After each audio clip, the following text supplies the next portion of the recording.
Hello friends, তো আজকে ভিডিওতে দেখবো আমরা পাসপোর্টের অনলাইনে কিভাবে স্ট্যাটাস চেক করব। তো পাসপোর্ট সাধারণত এক দেশ থেকে অন্য দেশে যাওয়ার জন্য কিন্তু প্রয়োজন হয়। তাই আমরা যদি পাসপোর্টের অ্যাপ্লিকেশন করে থাকি তাহলে পাসপোর্ট হলো না কি হলো তার জন্য কিন্তু অ্যাপ স্ট্যাটাস চেক করবে। তার জন্য ক্রোম ব্রাউজার বা যেকোনো ব্রাউজারে এসে পাসপোর্ট স্ট্যাটাস চেক এটা লিখে সার্চ করার পর প্রথমেই কিন্তু চলে আসবে পাসপোর্ট সেবা। তো ট্র্যাক অ্যাপ্লিকেশন স্ট্যাটাস, তো এইখানে কিন্তু আমাদের ক্লিক করে দিতে হবে। এখানে ক্লিক করে দেওয়ার পর আমাদের কাছে কিন্তু পাসপোর্ট সেবা কেন্দ্রের যে ওয়েবসাইট রয়েছে সেখানে চলে আসবে। তো এই ওয়েবসাইটের লিঙ্ক ডেসক্রিপশনে দিয়ে দিয়েছি, চাইলে সেখানে ক্লিক করেও এখানে এসে যাবে। এরপর অ্যাপ্লিকেশন টাইপ থেকে এখানে পাসপোর্টটা সিলেক্ট করে নিতে হবে।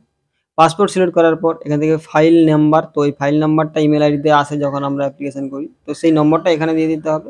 এরপরে ধরে ডেট অফ বার্থটা দিয়ে দিতে হবে। ডেট অফ বার্থটা প্রথমে মাস, তারপরে কত তারিখ এবং সাল, তো এই হিসাবে দিয়ে দিতে হবে বা ক্যালেন্ডারের মাধ্যমে এখানেও ক্লিক করে করা যায়। তো দেওয়ার পরে এই যে ট্র্যাক অ্যাপ্লিকেশন স্ট্যাটাস, তো এই ট্র্যাক অ্যাপ্লিকেশন স্ট্যাটাসে আমাদের ক্লিক করে দিতে হবে। ট্র্যাক অ্যাপ্লিকেশন স্ট্যাটাসে ক্লিক করলে আমাদের কিন্তু নিচে চলে আসবে। তো আমরা এখন স্ক্রল করে নিচে যাচ্ছি, তো এখানে গেলে আমরা আমাদের পুরো স্ট্যাটাসটা আমরা এখানে দেখতে পাবো।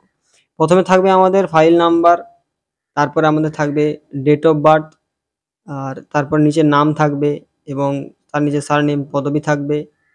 অ্যাপ্লিকেশন টাইপটা কি থাকবে, নরমাল সেটা থাকবে।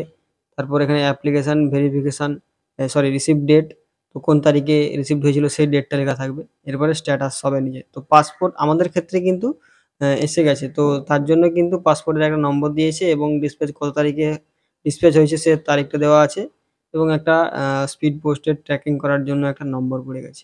যাদের পেন্ডিং থাকবে তাদের এখানে অন্য শো হবে, আমাদের ক্ষেত্রে কিন্তু এটা পাসপোর্টটা হয়ে গেছে, তাই জন্য এইভাবে শো হচ্ছে। তো খুব সহজেই কিন্তু আমরা বাড়িতে বসে অনলাইনের মাধ্যমে কিন্তু আমাদের পাসপোর্টের অ্যাপ্লিকেশনটা ট্র্যাক করতে পারবো।